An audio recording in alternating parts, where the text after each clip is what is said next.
Dugaan gratifikasi di kasus Nikita Mirzani bisa terbaca dari pola persidangan. Nah, sahabat channel, sidang tanggal 31 Juli 2025 kemarin benar-benar menggambarkan bahwa penegakan hukum di Indonesia sepertinya sedang tidak baik-baik saja. Jadi Nikita Mirzani dalam persidangan kemarin ya menyatakan ingin memutar rekaman yang katanya berisi rencana penyuapan untuk mengintervensi proses hukum yang sedang dia jalani. Ya, netizen es cendol tidak menyimpulkan ini benar atau tidak ya. Tapi kalau kita bicara jujur, melihat polanya ya memang ada langkah-langkah yang terkesan abnormal. Mulai dari upaya membangun narasi sindikat pemerasan yang sampai sekarang belum juga terbukti. Hingga dihadirkannya saksi-saksi yang menurut saya secara hukum ya tidak relevan loh sahabat channel. Contohnya saksi fakta Rahma Ina ya yang justru bicara soal pertemanan yang rusak dengan Nikita Mirzani. Aku udah bahas di konten sebelumnya tentang ini, bahwa tidak ada relevannya beberapa saksi ya gitu.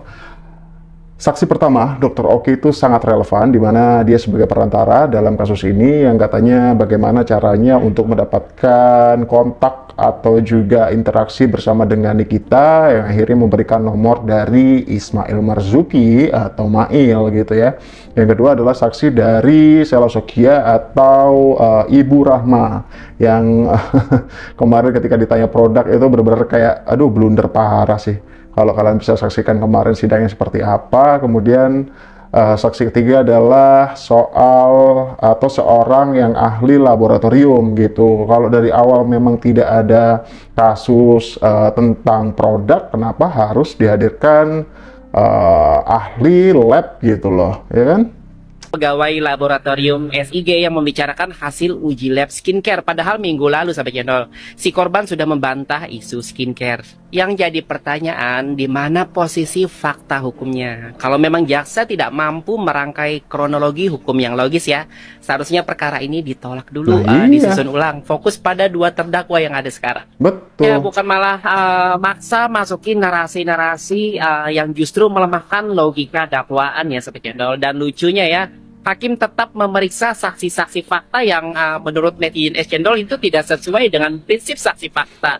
Nah, sahabat cendol, kalau memang rekaman yang dimaksud itu nyata dan valid ya, saya tetap menyarankan Nikita Mirzani untuk segera melapor ke Komisi Yudisial, Kejaksaan Agung atau bahkan ke KPK. Karena kita sebagai masyarakat juga wajib mengawal kasus ini dengan mata terbuka. Jangan sampai hukum jadi panggung sandiwara. Ya. Kenapa Nikita Mirzani itu kemarin itu untuk segera memutar bukti yang katanya rekaman, kemudian ada bukti juga berupa screenshot dari chat gitu ya.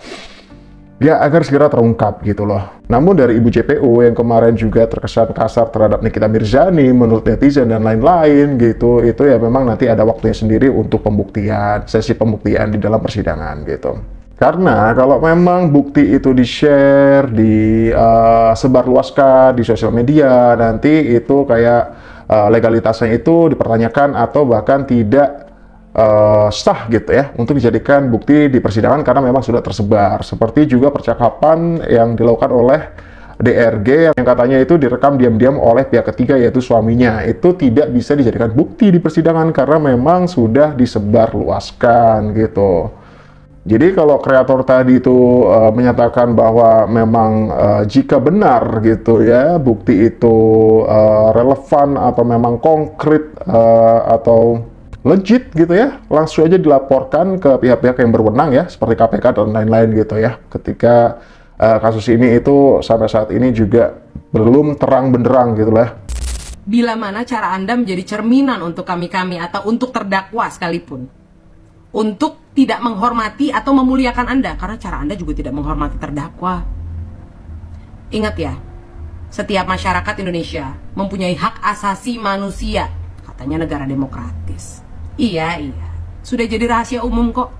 Apa-apa di sini bisa pakai duit. Keluarga saya pernah mengalami. Cuma kali ini transparan loh, transparan sekali. Sidang terbuka. JPU juga gue lihat. Betul. Karena pakai preman caranya, memakai rompi sama memakai borgol. No money, no justice. No viral, no justice. Sementara kali ini case-nya berbeda. Viral sudah. Money juga sebenarnya saya rasa Nikita bisa memberi. Mampu sebenarnya mah. Cuma dia orang straight to the point. Ya, kali ini mau ngapain lagi? Nasi udah jadi bubur. Mau ngapain lagi? Yang harusnya cuma jadi tahanan kota kan? Kenapa mesti kabur sih? Iyalah. Mau ngapain negara ini ada meja hijau? Mau ngapain ada seragam hitam sama dasi putih? Ganti dasi kupu-kupu sayang. Terus mau pakai hukum apa? Hah? Mau pakai hukum apa? Kalau ada bukti rekaman saja pada kabur dan ditolak. Mau pakai hukum rimba? Gak usah deh, ada SH, gak usah. Mainnya kurang cantik sih. Mainnya gak cantik. Kalau udah begini siapa nih yang mau tanggung jawab? Siapa yang mau tanggung jawab? Di negara ini kalau udah begini siapa yang mau tanggung jawab? Coba, katanya presiden gak bisa masuk ranah kejaksaan. Terus, siapa yang mau tanggung jawab? Kali ini pemerintah harus ngalah. Karena memang kalah. Sudah nyata-nyata kalah transparan. Copot jabatan tuh semua tuh. Bersihin, walaupun di belakangnya masih banyak debu-debu intan. Urusin, kelarin, bebasin. Bau busuknya udah sampai sini, oke? Salam keadilan yang tidak pernah adil, Fatimah Assegaf. Tajam sekali ya kritiknya ya, luar biasa. Suka sih sama orang-orang kayak gini tuh. Saya tidak mau balik ke Anda mulia. Saya minta dibuka yang mulia. Yang mulia yang terhormat, saya minta rekamannya dibuka.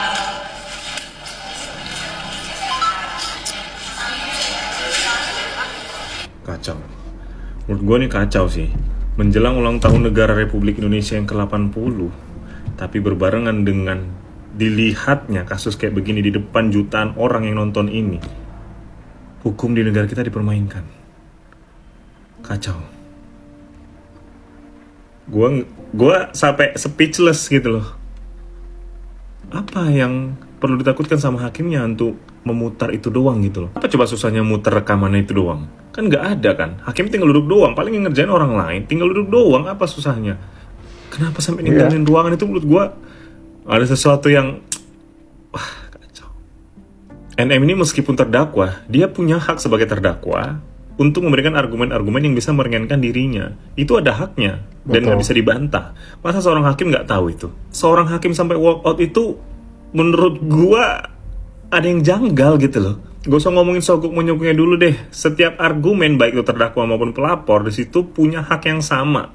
Jadi hakim juga harus adil. Namanya juga pengadilan. Jadi harus dikasih kesempatan seadil-adilnya buat pihak manapun gitu loh. Enggak, ini bukan kasus receh ya. Ini kasus yang wajib menjadi atensi kita semua sebagai masyarakat. Ini bukan tentang kita ngebela mati-matian CNM, bukan. Ini tentang kasusnya. Kenapa bisa sampai kayak begini? Kalau lu menganggap kasus ini masih kasus kecil, nalar lu ada yang rusak. Tolong Pak Prabowo dan Pak Gibran berikan atensi ke kasus ini. Oke lah, Pak Prabowo sibuk. Pak Gibran tolong ya, walaupun gue tahu Pak Gibran juga sibuk, tapi mungkin dengan kasus ini, dengan lu memberi atensi sama kasus ini, lu bisa dapat simpati publik lagi. Percaya sama gue. Soalnya ini kasus skincare ini sama pentingnya sama kasus-kasus oplosan beras, oplosan minyak, oplosan bensin dan lain-lain. Kenapa? Karena sama-sama merugikan masyarakat banyak. Ini bukan satu. Ya, bahkan badan resmi yaitu BPOM sudah merilis ya beberapa produk yang memang dinyatakan tidak terdaftar ya gitu. Dari dua sosok owner skincare yang diserang, menurut dari rivalnya gitu ya, yang katanya difitnah segala macam. Ya akhirnya terbukti kan sekarang memang tidak terdaftar dan produknya berbahaya gitu. Yang satu mengandung bahan-bahan kimia berbahaya. Yang satu lagi mengandung beberapa jar-jar yang jumlahnya 19 jarum, katanya gitu ya, di dalam produk tersebut. Kemudian kandungannya apa saja, yang lebih parah adalah katanya labelnya itu cuma ditempeli gitu ya, dengan label BPOM yang seolah-olah terdaftar, sudah diakui gitu. Pada kenyataannya produk ilegal gitu. Lantas bagaimana nih beberapa korban yang sudah terlanjur memakai produk-produk tersebut gitu ya, sudah diaplikasikan ya, udah ditusuk-tusuk segala mungkin ya di mukanya, nggak tahu deh gimana cara mengaplikasikannya gitu loh. Nah itu bagaimana gitu, ini sebenarnya juga harus perlu atensi lebih ya gitu, karena sama-sama merugikan masyarakat gitu. orang aja ini. Tolonglah Pak Gibran, ini akan mencoreng reputasi brand lokal di Indonesia kalau kasus ini tidak selesai dengan seadil-adilnya. Kenapa? Orang-orang nanti pada akhirnya akan skeptis untuk milih brand lokal. Ujungnya mereka akan memilih brand luar. Mau dibawa kemana ekonomi kita? Itu dia, betul. Keluar semua.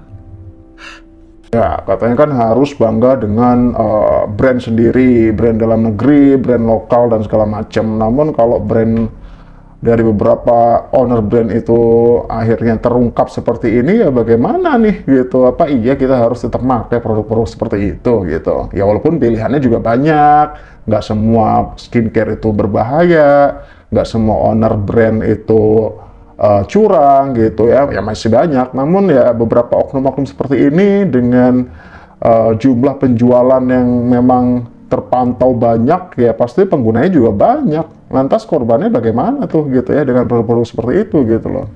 Bukan soal Nikita Mirzani, tapi soal kepercayaan kita terhadap hukum di Indonesia yang udah hancur. Terdakwa yang belum tentu bersalah tetap ditahan. Dan hari ini tadi gue lihat persidangannya, terdakwa punya barang bukti bahwa persidangan itu sudah ada yang mengendalikan, tapi hakim dan jaksa memilih untuk tidak memperbincangkan barang bukti itu. Apa masih pantas disebut hakim yang mulia kalau misalnya sumpah hakim aja dilanggar? Sumpah hakim akan bertindak seadil-adilnya selurus-lurusnya. Lurus berdasarkan apa? Negosiasi angka. Pelapor setiap kali datang ke persidangan aja kan selalu nunjukin power ya kan. Dia datang bareng sama bodyguard-bodyguardnya. Emang main backing-backingan tuh seru ya? Berarti persidangan ini bener ya ada yang backingin ya? Kasus Nikita Mirzani yang cuma 4M aja mainnya backing-backingan, gimana kemarin kasusnya Tom Lembong? Backingannya dapat berapa itu? Padahal udah terbukti nggak bersalah, nggak ada aliran dana yang masuk ke rekening dia. Tetap aja ditahan. By the way, bentar lagi 17-an nih, hari kemerdekaan. Tapi apakah kita masih layak ya untuk perayaan kemerdekaan? Sedangkan negara kita sendiri masih dijajah sama orang-orang yang punya kuasa. Ya, oke lah, itu sedikit review dan juga tanggapan dari warganet mengenai kasus dari Nikita Mirzani yang akhirnya pada kenyataannya Nikita sidangnya harus ditunda lagi minggu depan ya, gitu. Dan dari pernyataan dari Bu Jaksa atau Bu JPU kemarin bahwa nanti untuk pengungkapan bukti dan sesi-sesi yang lainnya ya, gitu, untuk penambahan saksi gitu ya, alasannya karena itu. Biarkan kami dulu, nih pernyataan dari Ibu JPU kemarin ya, di depan Nikita Mirzani ketika Nikita Mirzani menolak untuk kembali ke rutan Pondok Bambu adalah, biarkan saya menghadirkan beberapa saksi-saksi dulu sampai selesai, baru nanti tahap-tahap berikutnya yaitu ada tahap pembuktian dan lain-lain gitu ya, untuk barang bukti dan semacamnya gitu. Kita tunggu aja nanti seperti apa ya gitu.